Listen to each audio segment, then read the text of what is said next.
Hey everybody, Nerdy Pastor back. It's been quite a minute. It's been an Easter season, spring break, all sorts of stuff. I thought I would give a quick review. I watched very recently the three-part series called Testament, a story of Moses that was produced for Netflix recently, and I think currently is top 10 in their TV show viewing. So it's kind of become very popular, and I thought I would give a review of it. I watched it. There's a lot of things I enjoyed about it. There's some things I did not love about it.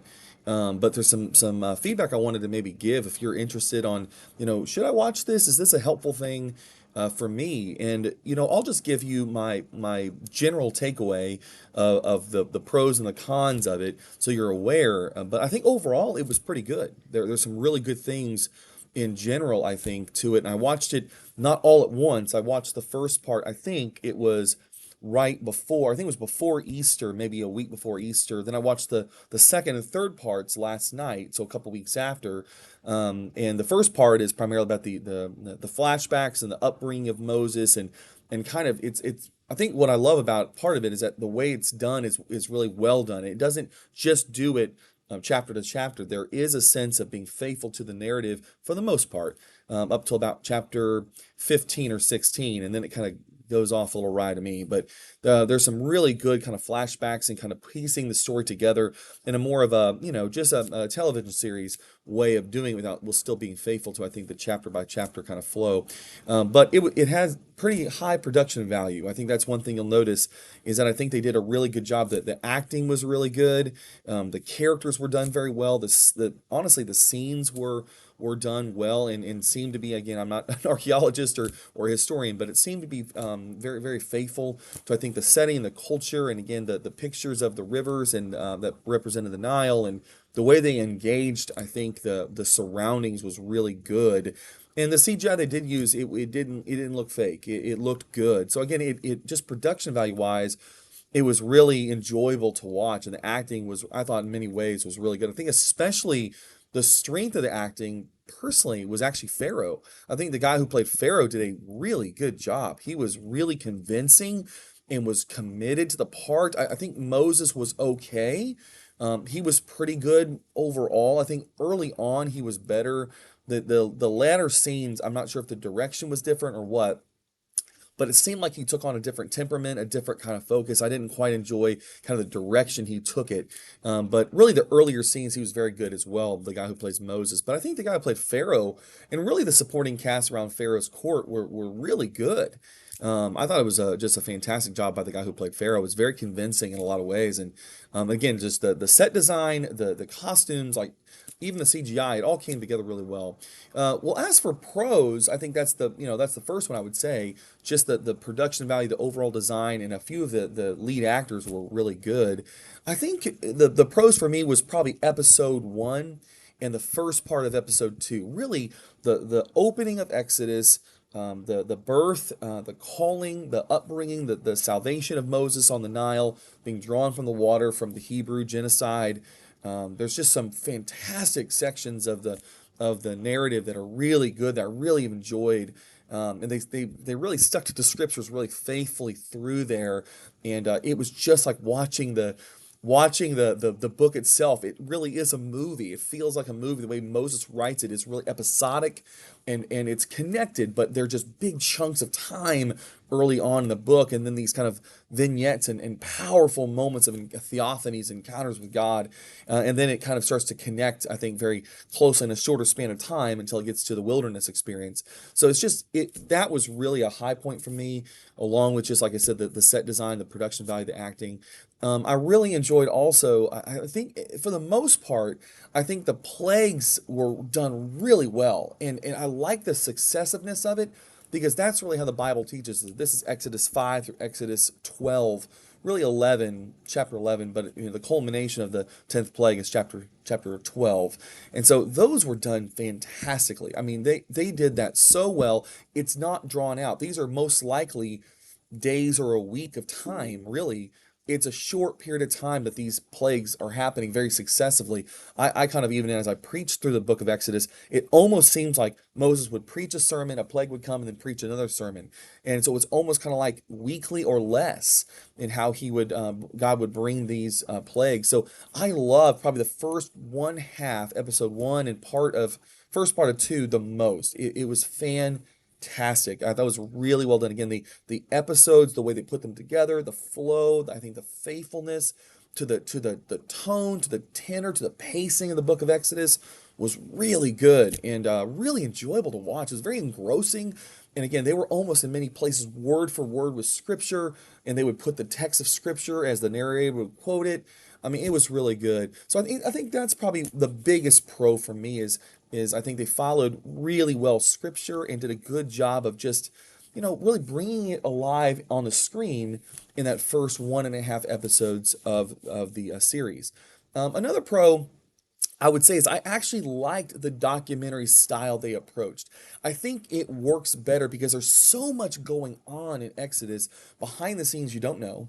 You don't know what's going on between chapter 1 and chapter 2 and chapter 3. There's just so much time that eclipses between that, right? You've got, hundreds of years happening in the first couple chapters, and you've got Moses' birth, and then in chapter 3 he's like 80 years old. We know that from Acts chapter 7. So he's advanced in age. He goes from being born at the beginning of chapter 2 to then he's 40 years old in the middle of chapter 2. He's like 80 years old in chapter 3. So there's a lot going on. And then all of a sudden, he appears in the burning bush. God sends him back. He marries. He's got 2 kids.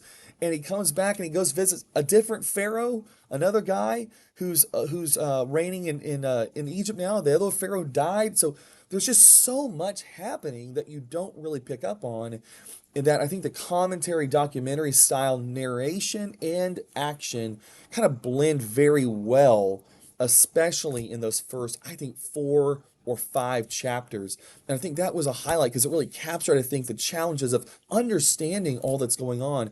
And again, I think the narration and the documentary style approach was good. I'll tell you in a second when I thought about who they picked to do the narration and the commentary. But I think the style, the way they approached it was really good. And again, I think it really lended itself to kind of bringing a vivid picture of probably especially the first 12 chapters of Exodus through. And I think even the first 3 chapters were pretty dynamite in some ways. And then I think my cons, and I have a handful of them. It doesn't mean that I disliked it. I think I really enjoyed it. But I've got a few comments, I think, just to be aware. I think first, it's just the people they chose to do the commentary and the way they approached the book. And I understand why they did it, what they did. Okay, it's mainstream TV. It's kind of like what the History Channel would do or something like that. But it does bring out quite a bit of unevenness about how to read the text. Okay, so they've got Jewish commentators, one that seemed to be fairly conservative. You got a fairly liberal commentator on there, a couple liberal commentators on there of Jewish background. Then you've got an Islamic commentator, what looks to be a progressive Islamic commentator on there. Again, the credentials of these people seem to be uneven, to be very frank with you. Then they've got this wonderful Baptist historian making commentaries on Exodus, and he had some great thoughts. And then it looked like a pastor from California. Again, no one knows who he is, so it's kind of like, why is this person chosen to do this? Again, nothing he said necessarily was wrong. Why choosing these people? Then they've got Peter Enns on there as a commentator, and he's well known and progressive toward more liberal circles of Christianity now. Kind of had a big falling out with conservative Christianity as he changed his position from inerrancy to not inerrant scriptural reading, and then the kind of a liberalization of his position. And this was even during the time he was doing his own commentary on the book of Exodus. You kind of see some of that coming through even a little bit as you read that commentary. So they have him do it. They've got a number of different Jewish commentators. They've got an Islamic commentator on there. They've got actually 2 Islamic commentators, one female, one male. And then they've got a very liberal female Christian commentator on there as well from Duke University. What I'm trying to say here is it's wildly uneven what they're really getting at about what the text is saying. It's almost like most of them, I mean, apart from Peter Enns, actually, and the Baptist commentator, and that conservative Jewish commentator, I would say two-thirds of them was really just bringing out the psychological and the social commentary of the book, which is common in more liberal studies. So again, not that those are bad things, those are needed to know, but that's not really the force and importance of the book. It's theological. It's not just psychological, biographical, social. It has a theological framework. It's inside other books. It's inside the Bible. I get even the understanding if it's inside, the Jewish book itself without the New Testament. I get that. So they're trying to approach the widest, most mainstream audience they can. I think what they did there is they sacrificed the integrity of the book quite a bit in the sense of what's the force behind this. Again, understand why, disagree with who they chose.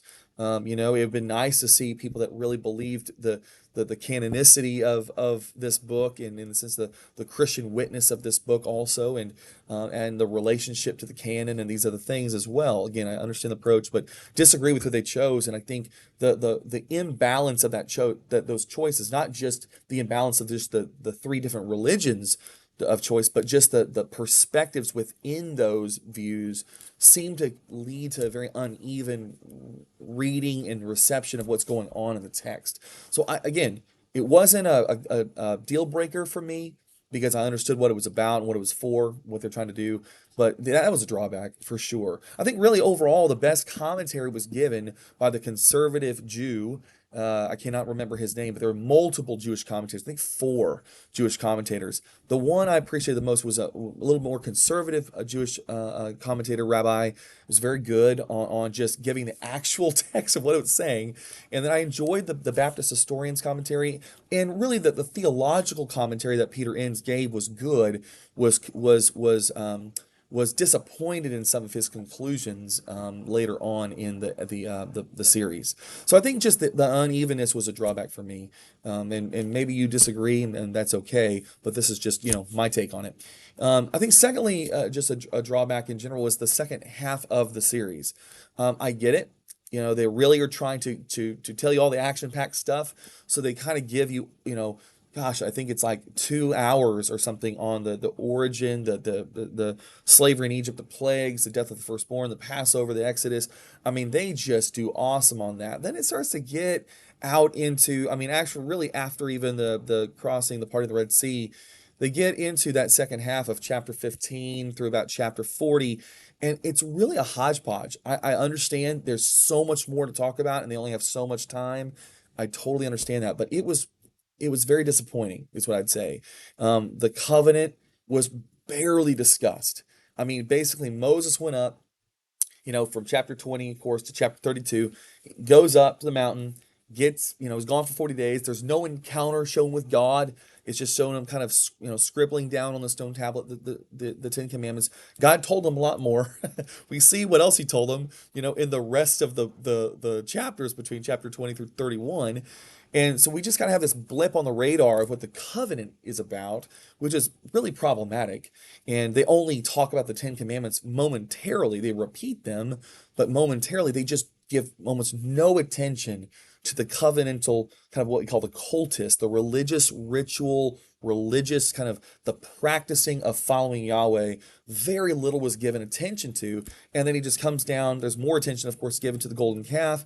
Chapter 32, again, understood. They kind of followed the Charlton Heston kind of Ten Commandments version there, but there was very little theophanic encounter with God for the covenant, which I think was just that's the point. The whole point of the Exodus is to get to Sinai, to get the covenant, to worship and sacrifice to God. It's not the main point of Exodus is not just to leave Exodus; it's to go and be free. They said that in the series, which was great.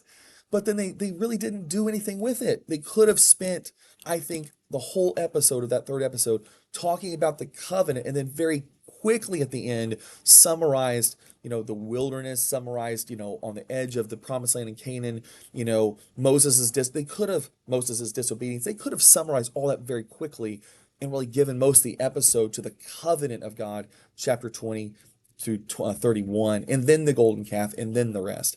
But they really focused on just the golden calf and just this hodgepodge of things to the end. And it just and again, the purpose of how they ended the book was problematic. They didn't focus on the covenant promises of going to the promised land. And again, it kind of became more psychological and social instead of theological and canonical. It wasn't focusing on the reason for the promised land. And it's throughout the book of Exodus. I'm going to bring you into this land. I'm going to take these people out. And this is the purpose of fulfilling my covenant, my adopted love and grace to you. And they just really skimped on that. And it was very disappointing, I think. So I think the drawbacks for me were the people they chose for the commentary was extremely uneven. I get the focus, the reason they chose. It's a mainstream kind of, again, secular approach. I completely get that. But they could have chosen some more even tones in the commentary. It was, going from, I think, a few more conservative voices. I think there was a couple Christians, that were a little bit more conservative. I think the pastor from California is very conservative. Then a few more liberal Christians that were chosen, a very liberal Christian that was chosen, religious studies person that was chosen, and then the Jewish commentators were kind of the same. It was just all over the map, and it just felt very uneven what I was listening to in their interpretation of what the purpose of. I think one of the most disappointing comments I remember was from the third episode, and they're crossing the Red Sea, and basically this Jewish rabbi gives a commentary on how from the Midrash, is simply how what's the reason of why are we saving these people basically, and the Midrash says, well, look, they're all hanging out together, they're all finally getting together, and they're doing the same thing. Is that really the point of chapter 14 of the parting of the Red Sea, the destruction of the Egyptians and the salvation of the nation of Israel? Just so that they kind of all are doing the same thing, kind of like some sociological kind of herding kind of together and in collaboration. Is that really what that's about? Absolutely not. And so again, it's just social commentary instead of really understanding the theological framework and impress upon the book. So again, if you can understand the differences there, that's just not a good reading of Exodus, you can still appreciate a whole lot of the book. And I think and just also the series and how they I think are trying to be faithful to the text early on. I think early on, fantastic. First 12 chapters and a little bit of chapter 14, really, really good. Second half, I think, pretty disappointing and really takes a nosedive. But again, overall, still really enjoyed it. Would rewatch that first half again and again. Was very, very good. So I hope this might be a little helpful for you as you consider watching it yourself. It's probably about 3.5 hours of time, but I think that first 2 hours is really, really good. I think you'll appreciate, and I think, there's lots of people's takes on The Chosen. I'm not going to give my take on it here. There's lots of differences on that. But I think in a way what we can be thankful for with that is that it's clearly inspired more companies to produce biblical content for mainstream media and for mainstream streaming. You can tell that's probably a benefit of that, whether you love The Chosen or not. It's kind of interesting. I think that's certainly been inspiring to kind of get other people to start making more biblical content. It's been a long time since people actually made stories about the Bible that were mainstream and movie based and had high production value. So I do appreciate that quite a bit. So I hope this helps you a little bit as you consider watching Testament, the story of Moses on Netflix. All right, signing off.